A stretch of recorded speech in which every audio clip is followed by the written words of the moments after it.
All right. So we're at the end of Macbeth. We are in the middle of Act 5. We are on scene 5. Right at the last time we spoke, we had just found out that Malcolm had told the English army, 10,000 of them, to cut down a huge bough of a tree and hold it in front of them to camouflage themselves as they approach Macbeth's castle. So seemingly, that's going to look like the forest is moving, and that possibly the third prophecy the witches gave Macbeth about him being safe till the forest moves might not be that good for Macbeth at this point. So, right after that, Macbeth is getting ready. He's putting his armor on. He's getting ready to fight the English army. And he hears a cry within of a woman, a horrible shriek, terrible sounding.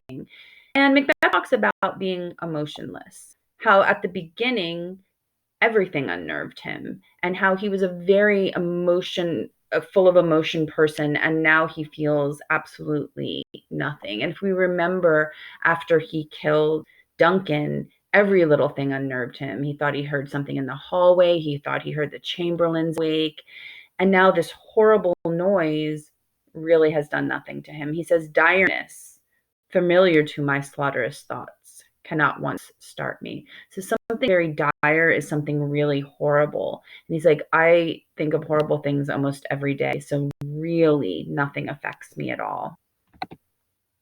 But right after that, the messenger comes and informs him that the queen, my lord, is dead. Here, after he finds out that Lady Macbeth is dead, is one of his most famous soliloquies of the entire play as he reflects upon life.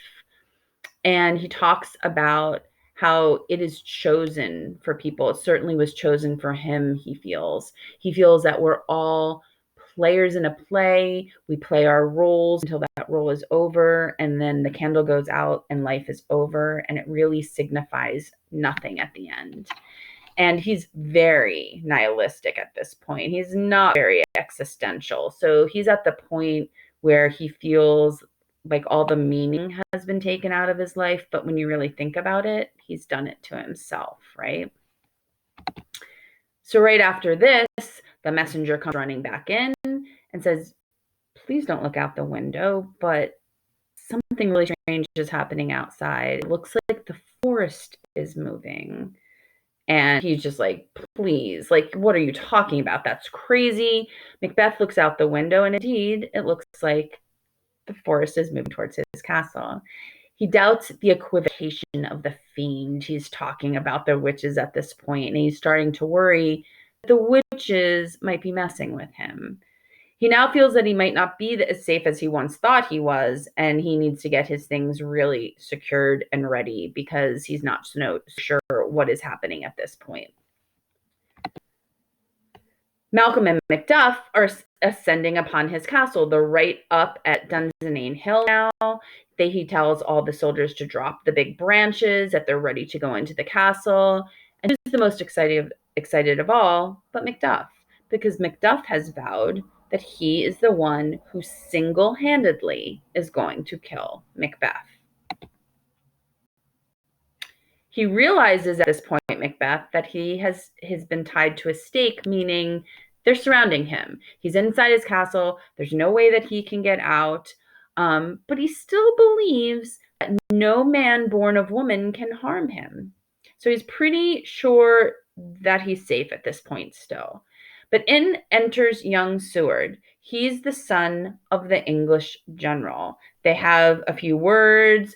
Young Seward tells Macbeth how much he hates him, and Macbeth quickly just kills him. He takes his sword and kills him. He just does it to make sure that the prophecy stands, and again, he feels pretty safe. But now the English army is inside the castle. Macduff is ready to fight. He comes wielding his sword. He's literally calling out Macbeth's name. He's looking for him. He is going around the castle, almost saying, come out, fight me. I'm avenging my family. This is for my family. And he's ready to battle Macbeth. Macbeth is somewhat leery of Macduff still. He says, of all men else, I have avoided thee. They come face to face. Macduff finally finds Macbeth. He's thinking in his head, oh my gosh, that first prophecy was beware of Macduff. But again, he's still thinking of the second prophecy that no man born of woman can harm him. So he tells Macduff that he lives a charmed life, which must not yield to one of woman born.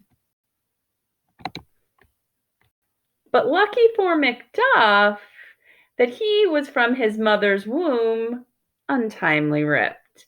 He wasn't born naturally, but taken from the mother's stomach, what we would call a cesarean section today. Now, back when the play was going on and this happened, many women died in childbirth. Obviously, you didn't have any type of hospitalization or real doctors delivering a baby. So many women during the process of birthing a child would die. And if that seemed likely, sometimes what they would do would just cut the stomach open and take the baby because the mother was dying. So that was a cesarean section. It wasn't like an optional type of thing.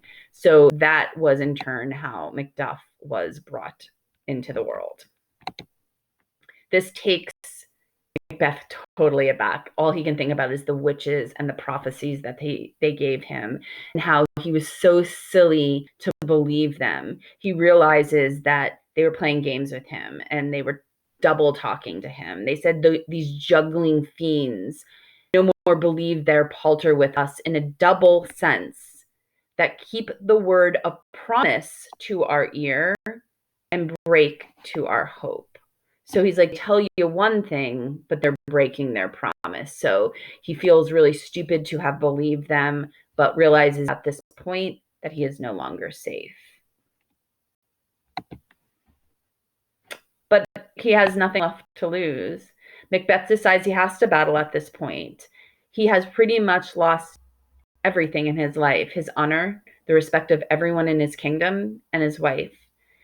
So they battle, and Macduff succeeds in killing Macbeth and cutting off his head for all to see.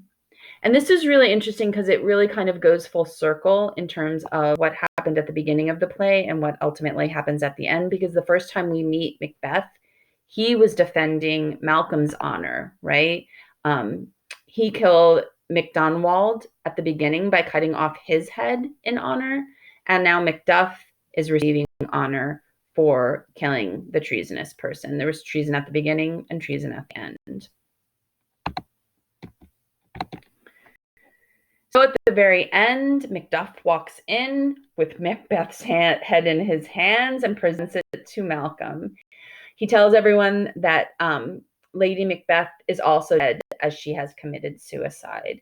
She killed herself at the point where she could just not take it any longer. We talked about this idea that she didn't really want to do to her husband what she ultimately did. She pretty much killed him and then couldn't take the guilt for having done that. At that point, Malcolm assures everyone that the tyranny is now ended and he will restore Scotland to the prestige his father brought to the land, as the succession is now the natural course. He is taking over the position that was rightfully his. And so the play ends with Macbeth dead and Lady Macbeth dead and Scotland being taken over by Malcolm, and I guess leaving us with the idea that vaulting ambition perhaps is not the natural thing or the way that someone should achieve their goals.